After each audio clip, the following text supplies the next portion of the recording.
Hello dear students, myself Rishi Jain, and in continuity with the previous topic, let's start with the next topic, equation of uniformly accelerated motion. Basically यहाँ पे हमने क्या करना है, equations of motions की derivation करनी है। और ये जो इक्वेशन ऑफ मोशन है आपने 9th क्लास में ऑलरेडी डिस्कस करी है और इनकी डेरिवेशन भी करी है। हमारे पास इनकी डेरिवेशंस के ना दो मेथड हैं, एक तो है by graphical method and the second is by calculus method. Calculus मतलब बाय यूजिंग द इंटीग्रेशन, तो वो हम नेक्स्ट वीडियो में डिस्कस करेंगे। यहां पे हमने bye the graphical method discussion करनी है।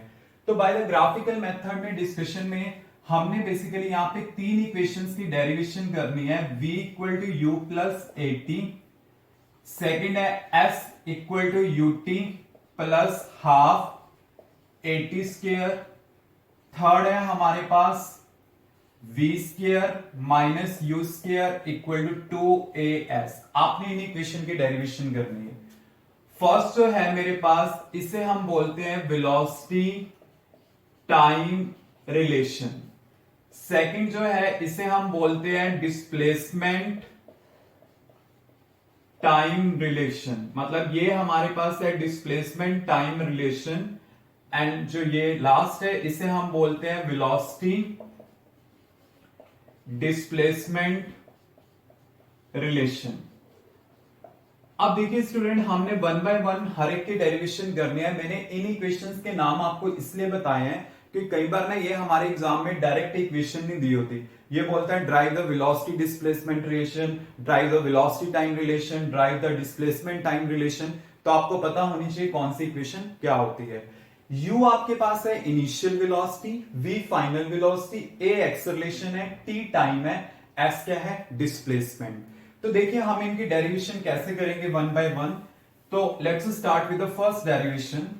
हमने यहां पे क्या करना है, ग्राफ प्लॉट करना है for the uniformly accelerated motion. यहां पे मैंने वेलोसिटी को लिया और ग्राफ आपके पास आएगा इस टाइप से, और इसकी कुछ इनिशियल वेलोसिटी है u और ओरिजिन ये है।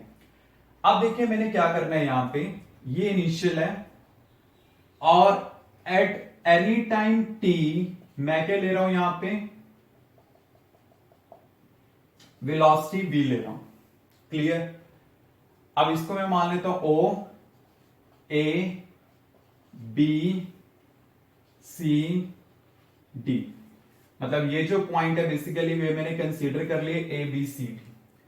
अब देखिए मैंने क्या करना है, इसका स्लोप मेजर करना है। स्लोप का मतलब क्या होता है, y और x एक्सिस को डिवाइड करना। y और x को डिवाइड करके क्या आता है, वेलोसिटी डिवाइड बाय टाइम। वो चीज क्या होती है, एक्सेलरेशन होती है। तो बेसिकली यहां पे जो एक्सेलरेशन होगी वो किसके इक्विवेलेंट आएगा, स्लोप ऑफ ग्राफ। मतलब इसका स्लोप कितना है। अब स्लोप क्या होगा इसका, y एक्सिस में कितना चेंज है, y एक्सिस में कितना चेंज है। पहले तो क्या था, यहां से यहां तक OC, और ये कितना है OD। मतलब चेंज कितना हुआ, OC माइनस OD। ठीक है, ये वाला और ये वाला। ठीक है, और आपके पास टाइमिंग में कितना चेंज हुआ। टाइमिंग में तो आपको पता है कि सिंपली आपके पास क्या है, यहां से यहां तक टोटल टाइम लग कितना रहा है, OA। ठीक है, तो टाइमिंग आपने ले लिया यहां पे OA। अब OC का वैल्यू कितना है आपके पास, V। OD का वैल्यू कितना है, U है, और टाइम कितना है O से A तक, T है। तो ये मेरे पास ये आ गया। अब आपके पास क्या आ गया student, V minus u equal to 80, या फिर मैं इसको लिख सकता हूं V equal to u plus 80। तो ये हमारे पास होगी फर्स्ट इक्वेशन की डेरिवेशन। जस्ट हमने स्लोप फाइंड आउट किया, और स्लोप हमारे पास क्या होगा, OC माइनस OD। और यहां पे जस्ट मैंने वैल्यू पुट करी, टाइम को लेने को OA लिया है, लेने को आप इसे t माइनस जीरो भी लिख सकते हो, सिंपल t लिख दो, क्योंकि जीरो से स्टार्टिंग हो रही है तो लिखने की इतनी जरूरत नहीं है। You can simply write the t, तो आपके पास क्रॉस मल्टीप्लाई करके आंसर आ जाएगा। Now second equation. अब जो सेकंड इक्वेशन मेरे पास है वो है displacement time relation, s equal to ut plus half a t square. ये ड्राइव करनी है। अब इसके लिए मैं क्या कर रहा हूं, इसको मैं दो पार्ट्स में डिवाइड कर देता हूं। एक पार्ट मैंने ये कंसीडर कर लिया, और सेकेंड पार्ट मैंने ये कंसीडर किया। क्लियर? मतलब इसको मैं ले लेता हूं पॉइंट ई। अब देखिए आपके पास क्या है, ये एक रेक्टेंगल है और ये एक राइट एंगल ट्रायंगल है। मतलब आपने क्या करना है कि एक तरह से देखना है कि जब आप दोनों को मल्टीप्लाइड करते हो तो बेसिकली एरिया आता है। तो यहां पे मल्टीप्लाई करके वेलोसिटी इनटू टाइम करके आपके पास क्या आ रहा है, यहां पे एरिया आएगा। तो एरिया बेसिकली आएगा क्या, वेलोसिटी इनटू टाइम। वो क्या चीज होती है, डिस्प्लेसमेंट। तो आपने क्या करना है, जो डिस्प्लेसमेंट आपके पास होगा वो क्या होगा, एरिया ऑफ रेक्टेंगल। रेक्टेंगल कौन सी है ये, ओ ए ई डी, ओ ए ई डी प्लस और क्या होगा, area of right angle triangle. कौन सी होगी आपके पास, डी ई बी। अब एरिया ऑफ रेक्टेंगल क्या होगा, दिस इंटू दिस। डायरेक्ट लिख देता हूं, ये तो कितना है, u है, और यहां से यहां तक कितना है, t है। मतलब या आप इसे लिख दो पहले o d into O A plus right angle triangle का एरिया क्या होगा, half of the base into height. अब बेस कितना है आपके पास, डीई है, और हाइट कितनी है आपके पास, ई बी, क्योंकि ये डी हो गया और ये क्या आ गया आपके पास, ई बी आ गया। क्लियर? समझ?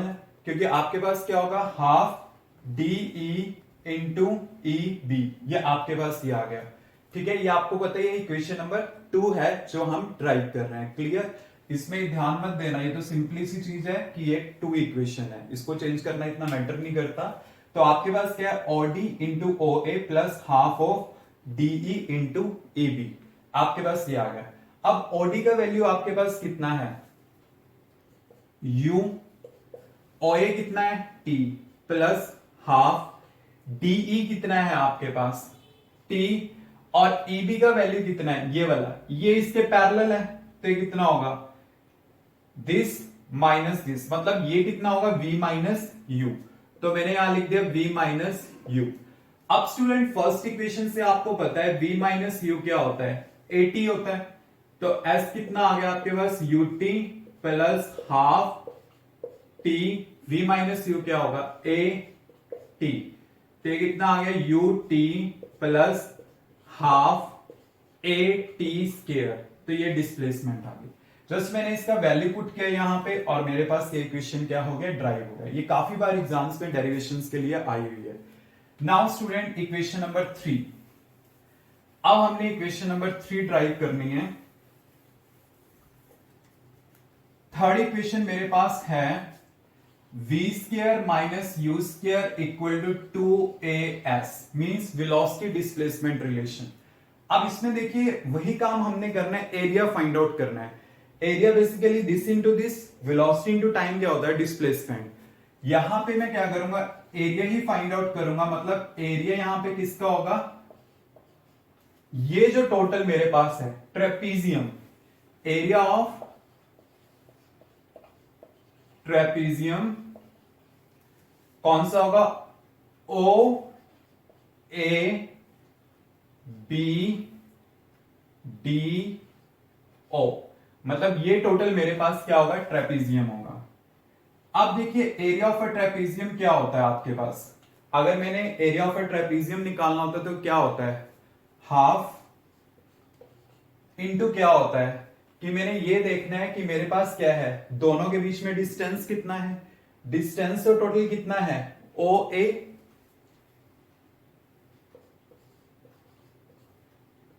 और क्या होता है, sum of the two parallel sides का प्रोडक्ट। अब पैरेलल साइड्स कौन सी हैं, ओडी एंड ए बी, इन दोनों का प्रोडक्ट, मतलब OD plus A B,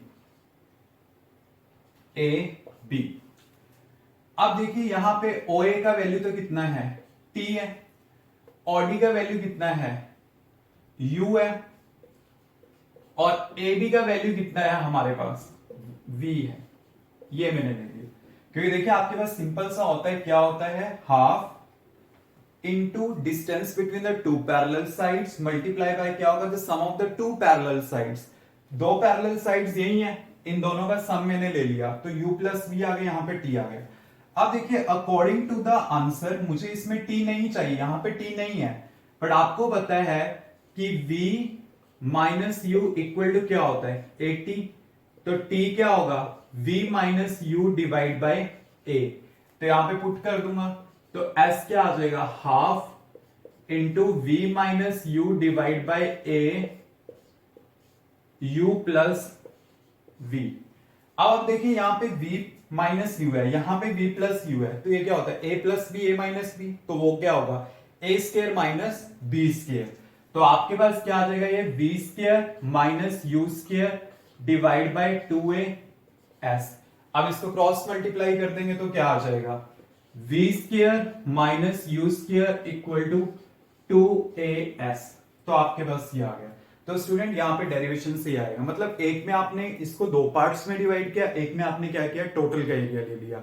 find out displacement ही किया है. इजी डेरिवेशन और एक डेरिवेशन जनरली सेकंड या थर्ड आने के चांसेस होते हैं, but you have to check कि by the graphical method given है या कैलकुलस मेथड से, क्योंकि जो मेथड गिवन होगा उसके अकॉर्डिंगली आपने एग्जाम में परफॉर्म करना है. Clear students, any doubt?